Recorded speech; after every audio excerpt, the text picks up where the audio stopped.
हमारे साथ कांग्रेस नेता राजीव अरोड़ा जी हैं, बीजेपी नेता सुनील भार्गव जी हैं, भारतीय किसान यूनियन के महासचिव केसी गुमरिया जी हमारे साथ हैं, प्रोफेसर एनडी माथुर जी हैं, अर्थशास्त्री हैं, वर्किंग वुमेन के तौर पे हमारे साथ हेमा हरचंदानी जी जुड़ी हैं, सीनियर एडिटर सुधांशु माथुर हमारे साथ हैं, वरिष्ठ संवाददाता निर्मल तिवारी हमारे साथ हैं और वरिष्ठ संवाददाता नरेश शर्मा हमारे साथ हैं। लेकिन राजीव अरोड़ा जी, शुरुआत आपके साथ। विपक्ष के चश्मे से इस बजट को अगर देखा जाए तो इस बजट में बेहतर क्या है? सर, कमियां तो बहुत गिनाएंगे, लेकिन बेहतर क्या है? अंधकार है। चश्मे से देख रहे हैं तो अंधकार नजर आता है। राजस्थान का नाम बजट में नहीं है। उम्मीदें 1000 थी और निराशा 10,000 है जी। ना महिला को, ना युवा को, ना उद्योगपति को, ना सरकारी कर्मचारी को बड़ी उम्मीद थी कि इसके अंदर डिडक्शन है वो बढ़ेगा। उम्मीद थी कि जो करों की दर हैं उनमें सुधार होगा। निराशा हाथ में लगी है। राजस्थान से जुड़ा हुआ पर्यटन उद्योग है, जिसको हम यहाँ की आर्थिक दूरी बताते हैं व्यापार की जी, उसको हैंड होल्डिंग की आवश्यकता थी। लाखों रोजगार चले गए, जीडीपी में उनका बड़ा योगदान है, उनको कुछ नहीं मिला। अगर आप कहते हैं कि 80 करोड़ लोग मुफ्त अनाज योजना का फ़ायदा उठा रहे हैं तो ये स्वीकारोक्ति है कि गरीबी बढ़ गई है देश में। कुछ जो बहुत अमीर थे बहुत अमीर हो गए, तो गरीब को कुछ मिला नहीं। किसान की बात आप सुन रहे हैं। किसान कह रहा है कि बजट में क्या खाली आंकड़े हैं। ये क्या है? बजट कहानी मुहावरों का बजट रह गया है और अकाउंटेबिलिटी ख़त्म हो गई। प्रधानमंत्री जी 17 के अंदर 18 में बोलते थे कि 2022 में ये होगा। अब 2022 आ गया, लगा 2022 जल्दी आ गया, तो अब ये अमृत काल बना दिया कि 25 वर्ष का विज़न है, जिससे कि 25 वर्ष बाद जब मैं 90 साल का हो जाऊंगा तब मैं पूछ सकता हूँ सरकार से कि आपने जो आज घोषणा करी थी वो पूरी हुई कि नहीं हुई। पूरे बजट में 25 बार अमृतकाल का नाम लिया गया और ये कहा गया कि भारत 100 साल हो जाएंगे आज़ादी को, तब हमारी योजना ये है। तो अगले साल आप नहीं पूछ सकते कि इस बार आपने क्या घोषणा करी थी। तो ये जो बजट है ये घोर निराशा का बजट है। कांग्रेस पार्टी का प्रवक्ता होने के नाते मैं ये कह सकता हूँ कि इस बजट से हमको बहुत उम्मीद थी, किसानों को उम्मीद थी। राजस्थान में कृषि बजट अलग से आ रहा है। राजस्थान का जो बजट आएगा उससे लोगों को राहत मिल सकती है। आज तो निराशा का वातावरण है। ठीक है सुनील भार्गव जी, क्योंकि कांग्रेस के चश्मे से पूरे तरीके से निराशा का बजट है, जरा सकारात्मक चीज बताएं, क्योंकि आपका चश्मा इसको विजनरी बताएगा। ऐसा है, देखिए, मैं जो आम आदमी की आवश्यकता है उस पर ध्यान ज्यादा दिलाना चाहता हूं जी। कि ठीक है कि इस डॉक्यूमेंट को समझने के लिए ये समझना पड़ेगा कि पिछले 2 वर्ष का जो समय रहा उसके कारण, पेंडेमिक के कारण अर्थव्यवस्था को कितना झटका लगा और क्यों लगा। और अगर ये समझ लें तो ये बजट समझ में आ जाएगा। अब ये समझने के लिए, अब जब ये देख रहे हैं कि इस बजट में क्या, तो मोर कंजम्पशन पुश, मोर इंफ्रास्ट्रक्चर डेवलपमेंट, यानी अगर आज हम 25,000 किलोमीटर सड़क एक साल में बनाने की बात कर रहे हैं, आज हम 36 किलोमीटर बनाते हैं रोज की, उसको 68 किलोमीटर रोज बनाने की बात करते हैं, एक कनेक्टिविटी की बात करते हैं। आज जो ये जो ब्लॉकेज आया है कि साहब सप्लाई चेन मैनेजमेंट टूट रहा है और ये ग्लोबल रूप से टूट रहा है, तो सप्लाई चेन मैनेजमेंट को ठीक करने के लिए आज अगर 100 नए शक्ति कार्गो टर्मिनल्स बनेंगे तो ये गुड्स को मूव करने का होगा और ये सब एम्प्लॉयमेंट जनरेशन के काम हैं।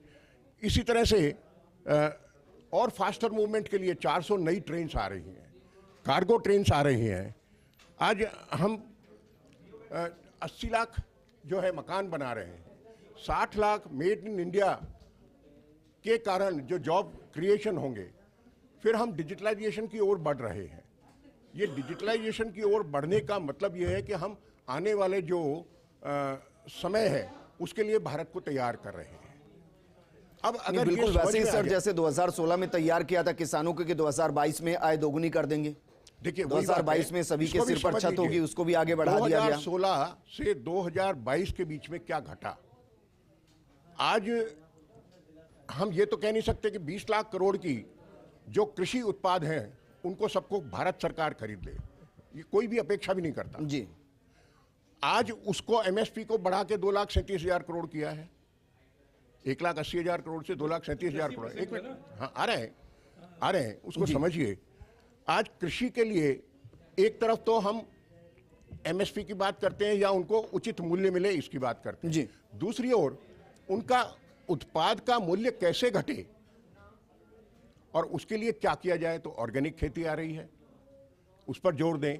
सर वो तो हर बजट में कुछ ना कुछ नया आता है, लेकिन आएगा, बदला क्या लेकिन है? सच्चाई तो यह है कि महंगाई बढ़ी है सर, रोजगार कम हुआ है। मैं बताता हूं, सर, महंगाई पे आंकड़े जाता हूं। बता रहे हैं ना आप कि इस वक्त देश के अंदर 40% के पास ही रोजगार है। आप जिसको- 60% जब तक नहीं होता तब तक आप फिजिबल कंडीशन में नहीं आते। मेरी बात सिर्फ सुन 60 लीजिए। लाख से क्या वाकई में भरपाई होगी? मैं आपके प्रश्न का जवाब दे रहा हूं, पहले कृषि की सुन लीजिए, क्योंकि कृषि के क्षेत्र में जितना नया हो रहा है, कृषि उपकरणों को कम उसमें किया जाए, कृषि के क्षेत्र को वैकल्पिक फसलें बने तो और अधिक हो, दूध उत्पादन को, मुर्गी पालन को, इनको अनेक गुमरिया जी, क्योंकि किसानों को ऐसा माना जा रहा था कि केंद्र बिंदु में लेकर बजट को बनाया जाएगा, इस बजट को कितना घुमा दिया गया है, इसको सीधा जरा आप कीजिए कि किसानों को मिला क्या है? देखिए, सीधे तौर पे देखा जाए तो किसानों को इससे कुछ खास मिला नहीं है।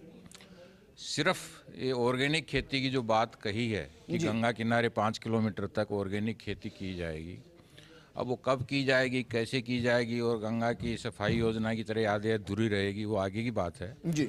बाकी हम उम्मीद कर रहे थे कि एमएसपी पे कुछ कमिटमेंट आएगा इस बजट में कि एमएसपी पे हम कानून बनाने जा रहे हैं, सरकार से उम्मीद की जा रही थी। जी। उसके बारे में कुछ भी नहीं आया, तो ये निराशा का विषय है।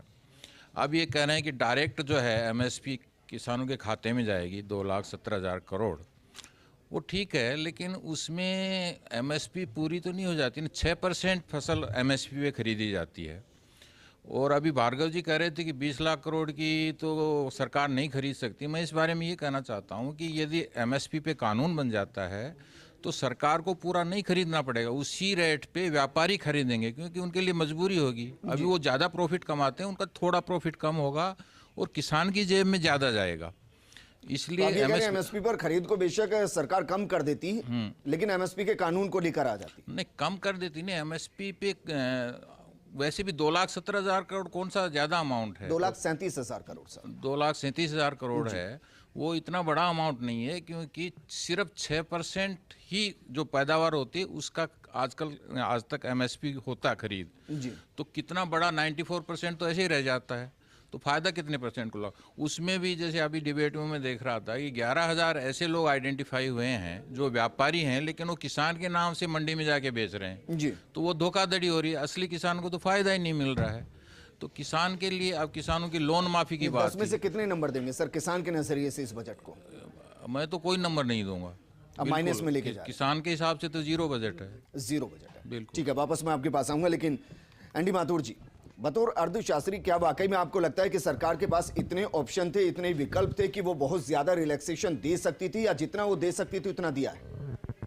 एक अर्थशास्त्री के रूप में मेरा ये मानना है कि बजट काफ़ी चेंज सेंट्रिक है और रियलिस्टिक है, वास्तविकता के नज़दीक है, और जहाँ इंटरवेंशंस की ज़रूरत वाकई में थी वहाँ इंटरवेंशंस किए गए हैं।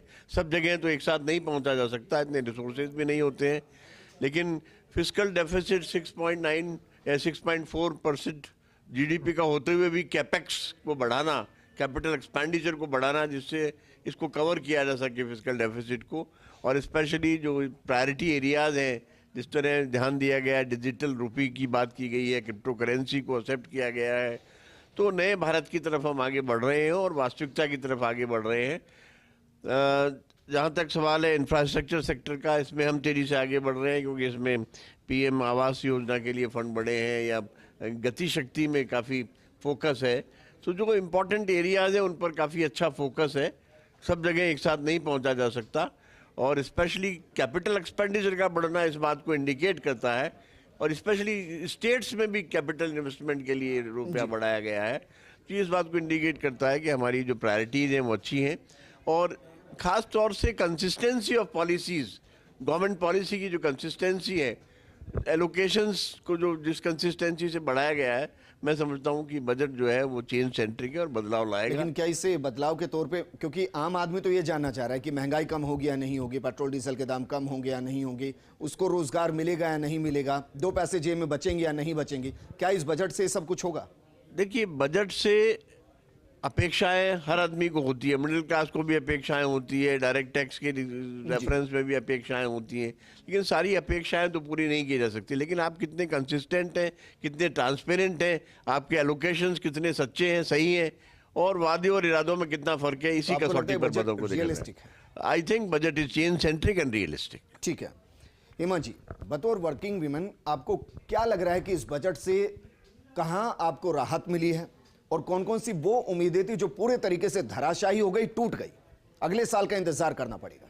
See, honestly, when you look at budget overall, जैसे माथुर सर ने भी बोला कि हाँ, अगर हम देखते हैं कि ग्रोथ प्रोस्पेक्टिव जो हम न्यू इंडिया की बात कर रहे हैं, तो definitely target which they have taken up वो बहुत सही है डायरेक्शंस में, क्योंकि वो बहुत सही है। लेकिन अगर मैं बोलूँ एज अ वुमेन एंटरप्रेन्योर, वो नहीं है कहीं भी उस बजट में, और आई थिंक वुमेन हर बार पीछे ही रही है। यू कैन सी अभी भी आपके पैनल में only one woman you have, so it is very surprising for me as well. ऐसा नहीं किया है। So I thought there must be a lot of women, but only I'm the only woman here, so it's okay. So I think वो एक target point है कि हमें हिस्सा ही नहीं माना जाता भीड़ का। आप अभी देख सकते हैं मैं अकेली लड़ रही हूँ आप लोगों के साथ, सारे मर्दों के बीच में। हमें पता है कि हम एक वुमेन 10 पे भारी पड़ेंगे, इसलिए हमने एक को बुलाया है। So thank you so much for that. इसलिए शायद मैं पूरा अपना लेके चल रही हूँ कि ठीक है। सो लेकिन वुमन को लेके as a entrepreneur I think there is nothing talk about, और ऐसा कोई भी डिस्कशन नहीं बोला गया या कोई ऐसा कॉम्पनसेशन नहीं दिया गया कि उनको आगे दिया जाए, बढ़ाया जाए, वो नहीं था। बट हाँ, जब हम if you look at overall growth, because they have target lot of agriculture, आपका रोड्स डेवलपमेंट, हम अगर बात करते हैं ओवरऑल अपना आज हम बात कर रहे हैं कि ग्रोथ की, टैक्सेशन ऑल्सो, हाँ नॉर्मल आदमी के लिए टैक्स का इंपॉर्टेंट है, लेकिन वो सब चीज़ें अगर हम वो उन्हीं चीज़ों को रिपीटेशन ही करते रहेंगे हर साल कि हमारी सिर्फ ये 5 ही मुद्दे हैं और वो 5 ही को देखेंगे, तो हम उस हिसाब से नए भारत की तरफ नहीं जाएंगे। हम नए भारत की जब बात कर रहे होते हैं तो हमें थोड़े ब्रॉडर पर्सपेक्टिव को लेके, ग्रोथ को देके बजट तैयार किया गया है। बट हाँ, इकोनॉमिकली अगर देखा जाए एज अ वुमेन और एज अ नॉर्मल पीपल, उनके लिए कुछ नहीं है, नथिंग इज देयर। भारत का मतलब ये नहीं है ना कि हम मॉडल चेंज कर दें। नहीं, मॉडल, लेकिन आज डिसकंटिन्यू करके दूसरी गाड़ी को कंटिन्यू करेंगे। एग्रीड, पुराने ही भारत को आप नया लेकर जा सकते हैं। एग्रीड, लेकिन अगर हमें पूरा इकोसिस्टम चेंज करना है एंड यू रियली वांट कि हम इंडिया को एक world map and globe level पे बेंचमार्किंग करना चाहते हैं, तो कुछ स्ट्रैटेजीज जो पिछले 10 सालों में नहीं हुई या 15 सालों में नहीं हुई हैं, और every time we talk about only किसान, we don't talk about the normal people, we don't talk about a women, we don't talk about the child development actually. Women child development जो आज भी है, आज भी उसमें पूरे बजट में एक ही लाइन है, education, because I come from the education part. Education हम ऑनलाइन की बात कर रहे हैं, लेकिन उस ऑनलाइन को कितना जाके इम्प्लीमेंटेशन होगा वो नहीं है उसके अंदर, right? So I am not saying कि 100% is right, but I am not saying 100% wrong also. Some steps are very good, like when we talk about the startups, yes, it is very good. We have seen last 2 years, जैसे ही India startups की बात हो रही है, और India is one of the world wide we are coming up very well. ठीक है, लेकिन मैम वर्ल्ड वाइड की बात करेंगे तो हमें देखना पड़ेगा कि हंगर इंडेक्स में हम कहाँ बैठे हुए हैं। एग्जैक्टली, अगर हम हंगर इंडेक्स में वहां बैठे तो हमें देखना पड़ेगा कि किसान की बात हम इसलिए करते हैं क्योंकि देश के अंदर 60% किसान है, उनमें महिलाएं भी है मैम, उन किसान के बच्चे भी हैं, उनको बिना आगे ले जाए हम कैसे आगे लेके जाएंगे? So that's why they talk about the university. एक छोटे से ब्रेक के लिए रुक रहे हैं, जल्द हाजिर होंगे, डिस्कशन लगातार जारी, क्योंकि ये बजट आम बजट है, लेकिन आम बजट आम आदमी के लिए कितना है, ये एक महत्वपूर्ण सवाल जिसका जवाब लगातार तलाशने की कम से कम इस बजट को लेकर हम कोशिश कर रहे हैं। ब्रेक के बाद आपका स्वागत है। आज हम बात कर रहे हैं कि जो बजट आया वाकई में उस बजट से क्या देश आगे बढ़ता हुआ नजर आएगा, क्या किसान, क्या युवा, क्या महिलाओं को सशक्तिकरण की दिशा में आगे बढ़ाया जा सकेगा, और जिस न्यू इंडिया की बात लगातार हम कर रहे हैं क्या उस दिशा में जाते हुए हम ये भूल रहे हैं कि असल भारत गांव में बसता है। लगातार इस पर हम बात कर रहे हैं और हमारे साथ बेहद खास पैनल लगातार बना हुआ है। सुधांशु जी, जिस तरीके से बजट आया, हर सेक्टर की अलग अलग उम्मीदें थी, लेकिन सेक्टर जो बजट है किसी एक चीज को लेकर तो उसको फोकस करके बजट को बनाया गया होगा, वो सेक्टर कौन सा है जिसमें आज सबसे ज्यादा फायदा हुआ और जो देश को एक नई दिशा के साथ आगे बढ़ाता हुआ दिखाई दे रहा है? देखिए, सरकार का बजट है तो सरकार अपना जो विजन है उसको स्पष्ट जरूर करेगी। जिस तरह से निर्मला सीतारमण जी ने कहा कि ये आने वाले 25 साल के भारत का एक चित्र है, और उसमें हम आने वाला भारत का भविष्य जो है इस बजट के अंदर हम जो है वो देखते हैं। लेकिन मुझे लगता है कि जैसे कि लगातार मेरे सभी साथियों ने कहा, जो साथी अभी सब अपने अपने हिसाब से अपने अपने विचार व्यक्त कर रहे थे, तो मुझे लगता है कि पक्ष वाला पक्ष की बात करेगा, विपक्ष वाला विपक्ष की बात करेगा। लेकिन जैसे कि लगातार आप बार बार कह रहे हैं और इन सभी मेहमानों से ये जानने की कोशिश कर रहे हैं कि बजट का जीस्ट क्या है, बजट का मर्म क्या है, तो मर्म मुझे कहीं नज़र नहीं आ रहा। और किसी एक साथी ने अभी तक ये नहीं बताया कि इस देश के गरीब को 2 टाइम की रोटी की गारंटी क्या इस बजट के अंदर मिल रही है? क्या एक बेरोजगार को उसके रोजगार की गारंटी इस बजट में मिल रही है? क्या किसान को उसकी मूलभूत सुविधाओं की गारंटी इस बजट में मिल रही है?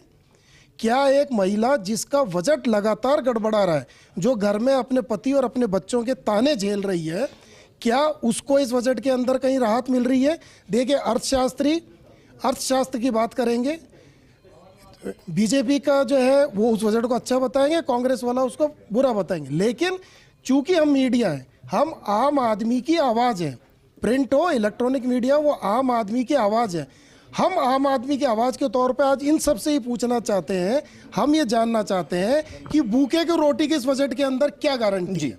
तो मेरा सवाल चाहे सुनील जी से हो, चाहे मेरा सवाल माथुर साहब से हो, चाहे मेरा सवाल राजीव जी से हो, तो हम इन चीजों को तलाशें, इस चीज को हमारी जनता को अवगत कराएं कि बेरोजगार को बेरोजगारी कैसे दूर होगी। सुनील भार्गव जी हमारे साथ बने हुए हैं। सुनील भार्गव जी, माइक उठाइए सर, जरा बताइए बेरोजगारों को रोजगार कैसे मिलेगा, और जो महंगाई की वजह से थाली से सारे इंग्रेडिएंट खत्म हो गए हैं, इस बजट से उनको डालेंगे कैसे थाली में? 2025 में क्या होगा सर? 25 साल बाद क्या होगा? भूखा आदमी इतना इंतजार नहीं करता है। देखिए, मैं एक उदाहरण देके इसको बात को, आपकी महंगाई वाले विषय को समझाना चाहूँगा। किसी भी परिवार में कोई बीमार पड़ता है या संकट आता है तो एक बहुत बड़ा part of the budget goes to, और वो 864 अरब रुपए का वैक्सीनेशन का जो बजट है वो कहीं से तो आया है, और वो कहीं से आया है तो किसी को कहीं परिवार में कहीं कष्ट देकर आया है। आज सीधी सी बात ली जाए कि अगर पेट्रोल डीजल की बात करें तो एक दिन में इसका प्राइस घट सकता है, पर जीवन और मूल्य, इसके बीच में चुनना हो तो क्या चुना जाए? सरकार ने एक चीज चुनी।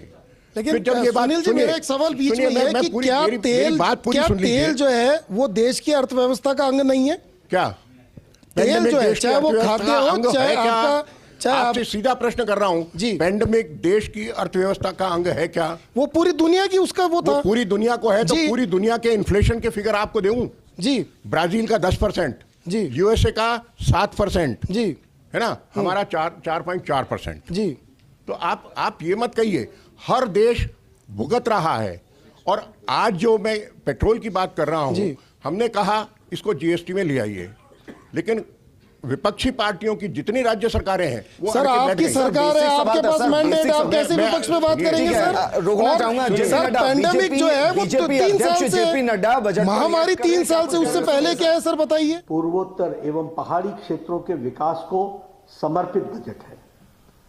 यह माननीय प्रधानमंत्री श्री नरेंद्र मोदी जी के नेतृत्व में केंद्र की भारतीय जनता पार्टी की सरकार द्वारा सामाजिक न्याय, समानता, सम्मान और समान अवसर की अवधारणा को चरितार्थ करने वाला बजट है।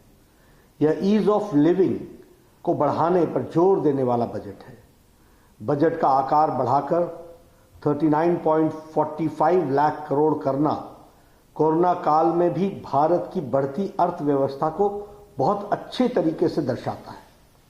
फिजिकल डेफिसिट का लक्ष्य 6.9% से घटाकर 6.4% करना ये बहुत बड़ी उपलब्धि है। माननीय श्री नरेंद्र मोदी जी के नेतृत्व में देश की कोरोना के खिलाफ निर्णायक लड़ाई के साये में पेश किया गया यह दूसरा बजट है। इंफ्रास्ट्रक्चर डेवलपमेंट को एक नया आयाम देते हुए यह बजट सभी वर्गों को, छोटे बड़े उद्यमियों की आशाओं और आकांक्षाओं को पूरा करने वाला बजट है। यह महज 1 साल के डेवलपमेंट का एजेंडा नहीं है, बल्कि देश के लिए अगले 25 साल की बुनियाद रखने वाला यह ब्लूप्रिंट है। ऐसे सर्वस्पर्शी, सर्वसमावेशी एवं देश के जन जन और हर क्षेत्र के सर्वांगीण कल्याण के प्रति समर्पित आम बजट के लिए मैं माननीय प्रधानमंत्री श्री नरेंद्र मोदी जी और वित्त मंत्री श्रीमती निर्मला सीतारमण जी को, उनकी पूरी टीम को अपनी ओर से और पार्टी के करोड़ों कार्यकर्ताओं की ओर से बधाई देता हूं और उनका हार्दिक अभिनंदन भी करता हूं। पिछले वर्ष 15 अगस्त को लाल किले के प्राचीर से आदरणीय प्रधानमंत्री श्री नरेंद्र मोदी जी ने 100 लाख करोड़ की गति शक्ति योजना लॉन्च की थी। इस बजट में गति शक्ति को एक नई उड़ान मिली है। इस बजट में आत्मनिर्भर भारत के लिए लक्ष्यों को पाने के लिए शुरू की गई प्रोडक्शन लिंक्ड इंसेंटिव PLI योजना को जबरदस्त रिस्पांस मिला है। इससे लगभग 60 लाख नई नौकरियां पैदा होंगी और अगले 5 वर्षों में 30 लाख करोड़ रुपए का अतिरिक्त उत्पादन होगा। ये नए भारत की नींव रखेगा। 25,000 किलोमीटर के नेशनल हाईवे का निर्माण, जिस पर लगभग 20,000 करोड़ रुपए खर्च करने का प्रावधान किया गया है। देश में 5 बड़ी नदियों को जोड़ने के लिए जल संसाधन विकास मंत्रालय की भी मदद से कार्य करने की योजना बनाई गई है। बेतवा लिंक प्रोजेक्ट के लिए बजट में 44,605 करोड़ रुपए का खर्च किए जाने का प्रावधान किया गया। तो बीजेपी नेताओं के जरिए इसको समझेंगे तो भविष्य का बजट, लेकिन हम बात कर रहे हैं वर्तमान की। क्या वाकई में वर्तमान को ये बदलता हुआ बजट दिखाई दे सकता है निर्मल? क्योंकि सवाल यह भी है कि अक्सर हम जब पहले बजट को सुनते थे तो हमें पता चलता था कि किस राज्य को क्या मिल रहा है, किस तरीके से मिल रहा है, चाहे वो रेलवे का बजट हो या बाकी चीजें हो। अब उतना ज्यादा शुरुआत के बजट में पता नहीं चलता है। आपको लग रहा है कि यहां से भी थोड़ा सा कंफ्यूजन आता है? क्योंकि अगर स्टेट वाइज जैसे रेलवे के बजट से कितनी रेल मिलेंगी, जो वंदे मातरम भारत है उसमें से कितनी राजस्थान से निकलेंगी, जो बाकी चाहे वो शिक्षा के क्षेत्र में, हेल्थ के सेक्टर में कितना राजस्थान को मिलेगा, अगर ये स्पष्ट हो तो थोड़ी सी स्थिति साफ होती है। निश्चित तौर पर देखिए, इसमें कहीं ना कहीं तकनीक का समावेश ज़्यादा किया, क्योंकि निर्मला सीतारमण का जो बजट है, उन्होंने पूरा बजट भाषण दिया, वो तकनीकी रूप से तो सक्षम नजर आता है लेकिन व्यवहारिक नजर नहीं आता।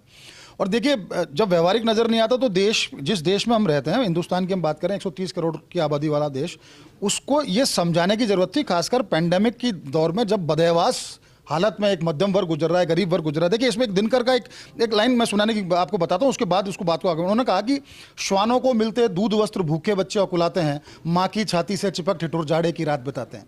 ये नए भारत को सोचने का वक्त नहीं था कि नए भारत का निर्माण करना है।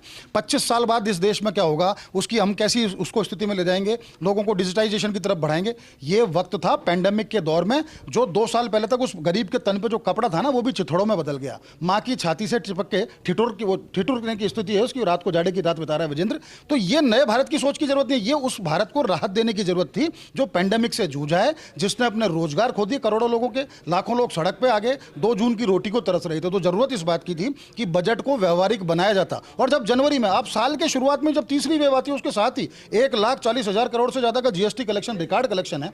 तो ये वक्त था राहत देने का, गरीब के साथ आने का, उन विभिन्न सेक्टर्स के साथ आने का, जो सेक्टर्स इस पूरे दौर के अंदर, जो पैंडेमिक का दौर था जिसमें उन्होंने सफर किया। जैसे राजीव जी वास्तव ने बताया कि टूरिज्म एक ऐसा सेक्टर था, 2 करोड़ से ज्यादा लोग प्रत्यक्ष और परोक्ष रूप से इससे जुड़े हुए हैं।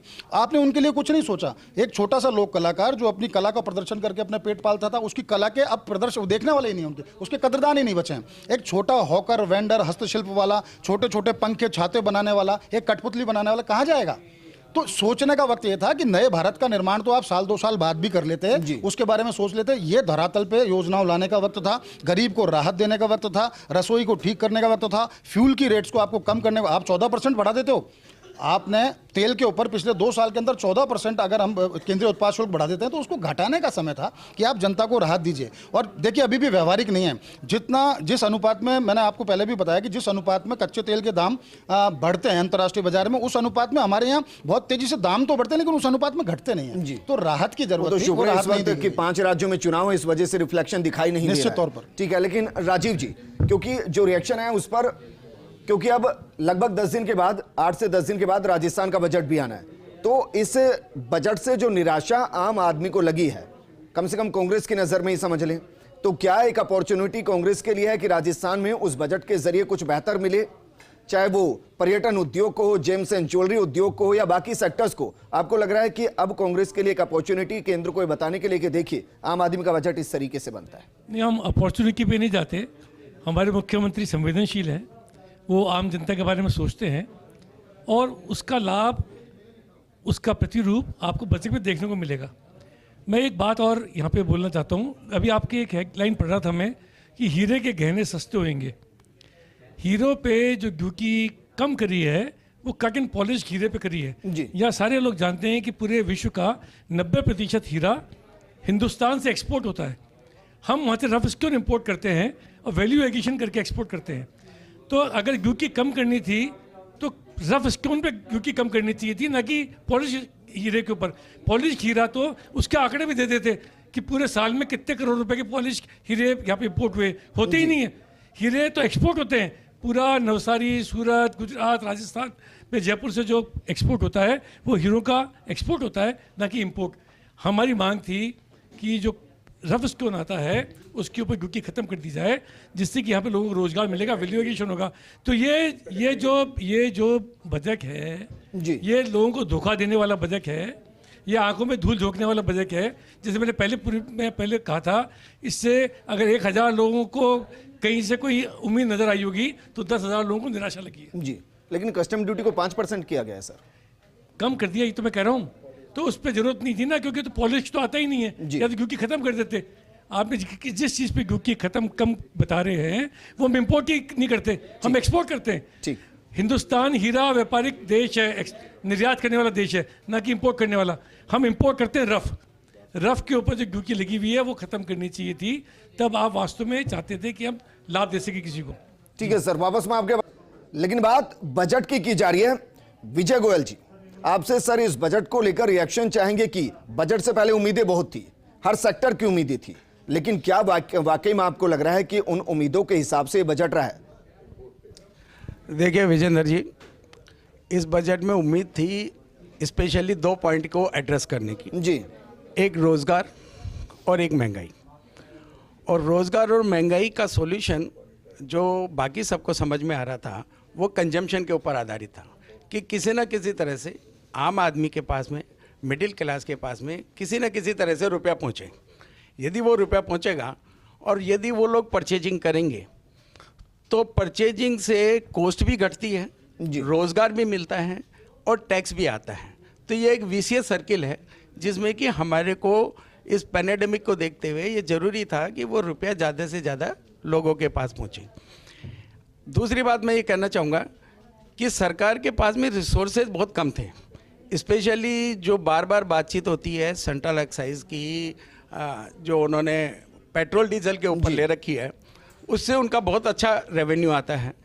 लेकिन वो रेवेन्यू जिस तरह से क्रूड के ऑयल के दाम बढ़ रहे हैं तो भविष्य में क्या होगा, आने वाले 2-4 महीने में क्या होगा। आपने भी ये बात उठाई थी कि अभी इलेक्शन की वजह से रिफ्लेक्ट नहीं हो रहा है, तो ये रिफ्लेक्ट होगा तो या तो सरकार को दाम घटाने पड़ेंगे या उसके पास में रेवेन्यू कम। ठीक है सर, निर्मला सीतारमण मीडिया से मुखातिब हो रही हैं, क्या कुछ कह रही हैं, सुनिए सर।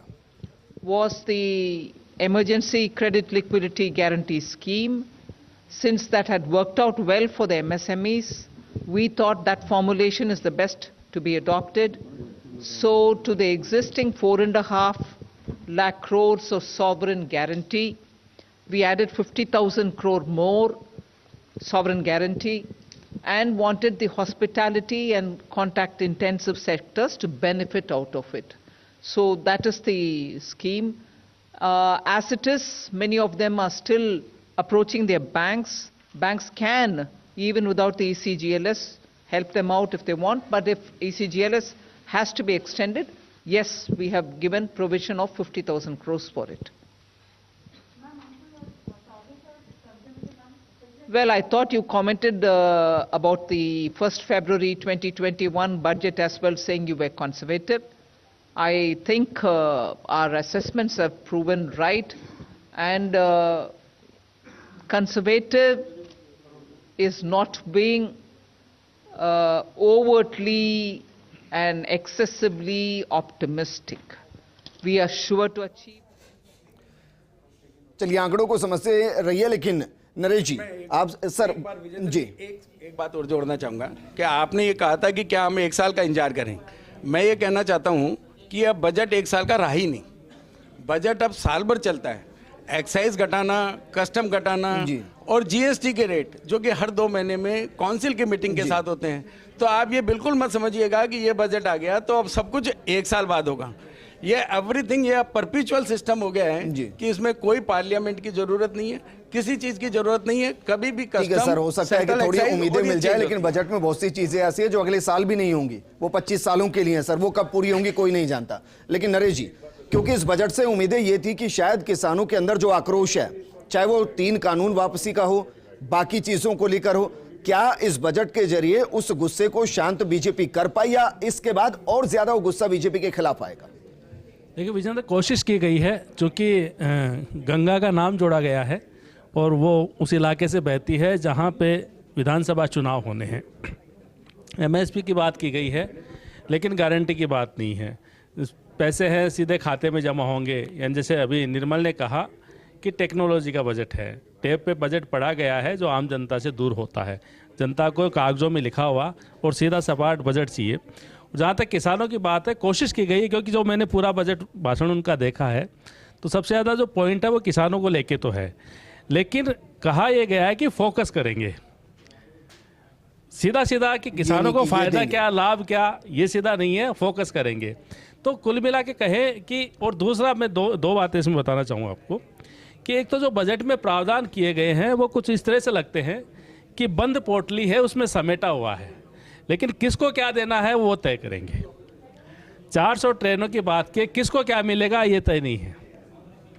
25 जो भी सड़क बनाने की बात की है, किस प्रदेश को कितना होगा ये नहीं बताया है, यानी ये तय करेंगे कि किसको कब क्या करना है। अगर जैसा आपने कहा कि ये सब कुछ बता देते, ये सब कुछ तय होता कि किसके खाते में क्या, महिलाओं के खाते में क्या, बच्चों के में क्या मिलने वाला, युवाओं में क्या। उन्होंने पेंडेमिक की बात की है, पेंडेमिक के लिए 2 साल से पूरा देश इससे जूझ रहा है। पेंडेमिक को लेके क्या घोषणा की इस बजट में?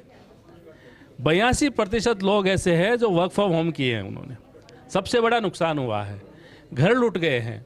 क्या पेंडेमिक के लिए कोई विशेष घोषणा की है? क्या कोई पैकेज की घोषणा की है?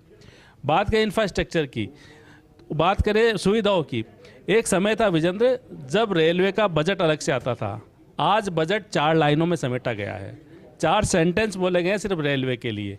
तो आप समझिए कितना बदलाव आया है। और फिर वही बात करते हैं कि जो गरीब की थाली खाली हुई है, जो कुछ रुका सुखा मिलता था, उसकी क्या गारंटी क्या है? तो ये तमाम बातें हैं। आप युवाओं की बात करें, आप खिलाड़ियों की बात करें, महिलाओं की बात करें, महिलाओं को फोकस करके क्या योजना बनाई गई है कि भाई महिलाओं को ये मिलेगा? नाम है कहीं, प्रदेशों का कई नाम है। जो सांसद यहाँ से चुन के गए, मैंने सुबह भी सवाल उठाया था, फिर मैं कह रहा हूँ, राजस्थान से 25 सांसद चुन के गए, क्या लेके आए बता सकता है? ठीक है, लेकिन आपने एक लाइन अच्छी कही कि बजट में बहुत बदलाव आया, लेकिन इस बजट से बदलाव कितना आएगा ये हर किसी के जहन में सवाल है और उसका जवाब इस वक्त किसी को नहीं मिल रहा है। इस प्रोग्राम में फिलहाल इतना ही, लेकिन आप बने रहिए फर्स्ट इंडिया न्यूज के साथ। नमस्कार।